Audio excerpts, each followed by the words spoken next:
तो स्वागत है, कैसे हैं आप लोग। The vampire Duke and the sweet पे का एपिसोड नंबर 4 वहीं से स्टार्ट होता है जहां से पिछला एपिसोड खत्म हुआ था। पिछले एपिसोड में हमने देखा था कि ड्यूक एल्नोर के बारे में सोचकर कह रहा होता है, एल्नोर जिसके पास पवित्र मणि है, मैं तुमको जाने नहीं दूंगा, तुम मेरी सेवियर हो। अब आगे हम देखते हैं एल्नोर के रूम को, जहाँ पर वो मेकअप करते हुए कह रही होती है, आज मैं रात में बिल्कुल भी नहीं सो पाई। हालांकि आज वही दिन है जब ड्यूक आ रहे हैं और उसकी नजर टेबल पर पड़ी एक लेटर पर जाती है जिसमें लिखा होता है, मैं तुमसे मैरिज के बारे में खुलकर बातचीत करना चाहता हूँ। मैं परसों दोपहर टोपाजा एस्टेट जाने की प्लानिंग कर रहा हूँ। मैं तुमसे मिलने के लिए बहुत ही बेचैन हूँ। इधर एल्नोर भी लाइक, वह मेरे जैसे औरत के लिए इतनी दूर मैरिज के लिए क्यों आएगा। और तभी जुल्स और एंजेला की बात याद आती है। जुल्स भी लाइक, यदि मैं तुमसे पहले मिला होता तो मैं तुम्हारी जैसी औरत को कभी नहीं प्रपोज करता जो कि मेरे को बिस्तर पे भी खुश ना कर सके। और एंजेला लिटरली, तुम्हारी जैसी छिनाल औरत से कौन शादी करेगा मेरी सिस्टर। इनकी तानों को याद करके मनी मन कहती है, मैं सरप्राइज हूँ कि अगर मैं ड्यूक से शादी करती हूँ तो क्या यह दोनों की जलेगी नहीं। नहीं नहीं, ड्यूक ऐसा आदमी नहीं है। उसका औरतों के बीच रेपुटेशन बहुत ही पॉपुलर है। उसका मुझसे मैरिज करना बस पागलपन होगी। इतना कहने के बाद वो अपनी जगह से उठकर आते हुए कहती है, मुझे अपने आप को उसके प्यार में भागने नहीं देना चाहिए। और हमारा सीन शिफ्ट होता है और हम दोपहर में एक विला को देखते हैं और उसके अंदर ड्यूक उससे कहता है, बताओ तुमने कॉन्ट्रैक्ट के बारे में क्या सोचा है। एल्नोर भी लाइक, मैंने कॉन्ट्रैक्ट के बारे में सोचा लेकिन अभी मैरिज करने का मेरा कोई प्लान नहीं है। अभी तो मैंने अपनी एंगेजमेंट तोड़ी है, इसीलिए मुझे मर्दों और मैरिज के चक्कर में नहीं पड़ना है। इसकी ऐसी बात सुनकर ड्यूक थोड़ा सीरियस लुक देते हुए कहता है, यह बात नॉर्मल मैरिज के लिए सही हो सकता है बट अगर हम शुरू से ही एक दूसरे से प्यार के लिए एक्सेप्ट नहीं करेंगे तो कोई दिक्कत नहीं होगी। और इसके अलावा अगर तुम मेरे से मैरिज करती हो तो तुम्हें अपनी सिस्टर से छुटकारा भी मिल जाएगा और उसके ताने भी नहीं सुनने पड़ेंगे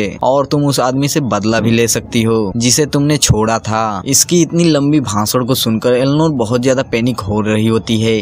तभी ड्यूक लिटरली, अगर तुम मेरी फैमिली की मेंबर बन जाती हो तो तुम एक लग्जरियस लाइफ जियोगी, तुम्हें कभी पैसों के लिए स्ट्रगल नहीं करना पड़ेगा। इस वर्ल्ड में शायद ऐसी कोई चीज होगी जो तुम ऑब्टेन नहीं कर सकती। नेचुरली मेरे मरने के बाद मेरी सारी की सारी धन दौलत तुम्हारी ही होगी। तो बताओ क्या ख्याल है। एल्नोर भी लाइक, यह तो मेरे लिए अच्छी ही डील है पर तुम मुझसे मैरिज क्यों करना चाहते हो। मैं इसके बारे में कितना भी सोचूं मैं इसे समझ नहीं पा रही हूँ। मैं अगर तुम्हें बता दूं कि मैं तुमसे मैरिज क्यों करना चाहता हूँ तो क्या तुम इस मैरिज के लिए राजी हो जाओगी। यह वो नहीं है। इतना कहते कहते थोड़ा पैनिक हो रही होती है। तभी ड्यूक झटके से अपनी जगह से उठकर इसकी गर्दन को पकड़कर अपने पास खींच लेता है। इसे लगता है कि अब ड्यूक इसे किस करने वाला है तो कहती है, वेट। ड्यूक भी लिटरली इसके पेंडेंट को पकड़कर कहता है, यह पवित्र पेंडेंट ही है जिसके वजह से मैं तुम्हें चाहता हूँ। एल्नोर भी शौक होते हुए, क्या पवित्र पेंडेंट। हाँ, पेंडेंट की वजह से। यह पेंडेंट बहुत लकी माना जाता है। यह हमारे फैमिली के पीढ़ी दर पीढ़ी पास डाउन होते हुए आ रही है पर मेरे फादर के पीढ़ी के दौरान यह खो गया। इसीलिए मैंने उस दिन तुमसे बात की थी जब मैंने वह हार पहने हुए तुम्हें देखा था, तो इस होप के साथ कि शायद खोई हुई विरासत को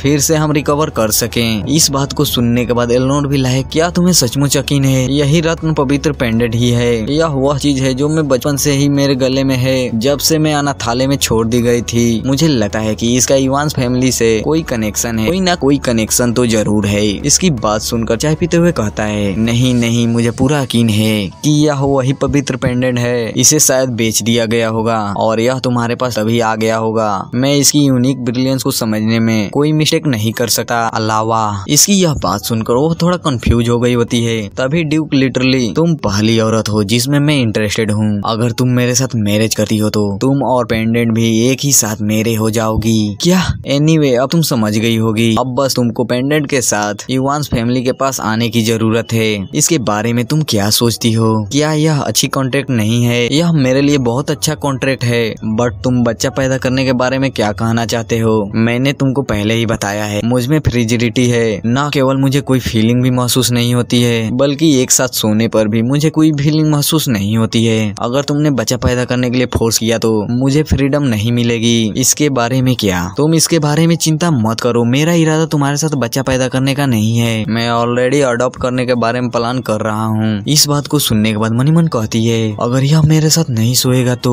किसी और औरत के साथ जाकर घपाघप करेगा। लगता तो यही है। तभी ड्यूक कहता है, तो बताओ इस कॉन्ट्रैक्ट मैरिज के बारे में तुम्हारा क्या ख्याल है? एल्नोर भी लाइक, मुझे इसके बारे में अभी सोचने दो। जरूर तुम इसके बारे में सोचो, मैं तुम्हारे आंसर का वेट करूंगा। और हमारा सीन शिफ्ट होता है एल्नोर के रूम में जहाँ पर वो सोचे जा रही होती है। ईमानदारी से कहूँ तो ड्यूक इवांस के साथ कॉन्ट्रैक्ट डायरेक्ट मैरिज करने में मेरा ही बेनिफिट है, बट क्या मैं उस पर सचमुच ट्रस्ट कर सकती हूँ? यह पेंडेंट आखिरकार इवांस फैमिली की विरासत मेरे पास क्यों आएगी? तभी कोई दरवाजा नॉक करता है, जिसे देखकर ये कहती है अब कौन आ गया?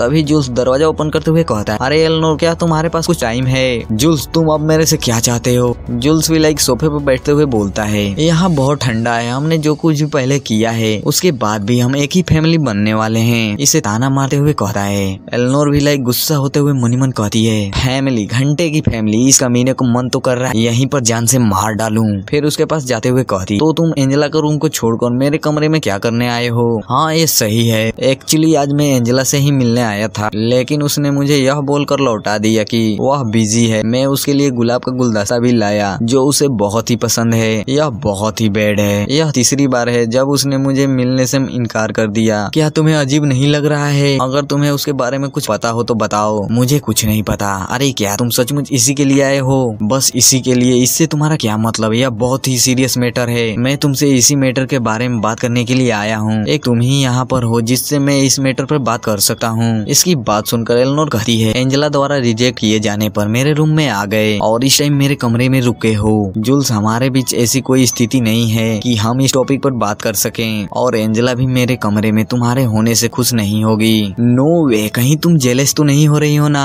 तुम मजाक करना बंद करो, चलो जल्दी से यहाँ से निकलो, जल्दी निकलो। फिर उसे निकालने के बाद बाय करते हुए कहती है, मैं तुमको कोई भी एडवाइस नहीं देना चाहती, बाय बाय। अरे तुम मुझे बाहर तक छोड़ने भी नहीं आओगी क्या? और यह अपना फेस घुमाते हुए कहती, अब मुझे यह दोबारा कहने पर मजबूर मत करो, हमने पहले ही अपनी एंगेजमेंट तोड़ दी है, अब मुझे तुम्हें बाहर छोड़ने की कोई जरूरत नहीं है। तभी जुल्स इसे क्रिटिसाइज करते हुए कहता है, इसीलिए मैंने तुमसे मैरिज नहीं की, तुम एक ठंडी औरत हो जिसके पास दिल नाम का कोई चीज ही नहीं है। तभी एलेनोर इसको जवाब देते हुए कहती है, मैं जल्द ही मैरिज करने वाली हूँ। इसकी यह बात सुनकर वो बहुत ज्यादा शौक हो गया होता है। फिर यह कहती है, शायद मेरी मैरिज तुम दोनों से पहले ही हो जाएगी। इसी के साथ एपिसोड नंबर 4 खत्म होते हुए, वीडियो पसंद आया हो तो लाइक करके चैनल को सब्सक्राइब कर लीजिए ताकि हमें ऐसी वीडियो बनाने में और मजा आए, और एक प्यारा सा कमेंट कर दीजिए। चलिए मिलते हैं नेक्स्ट एपिसोड में, बाय बाय।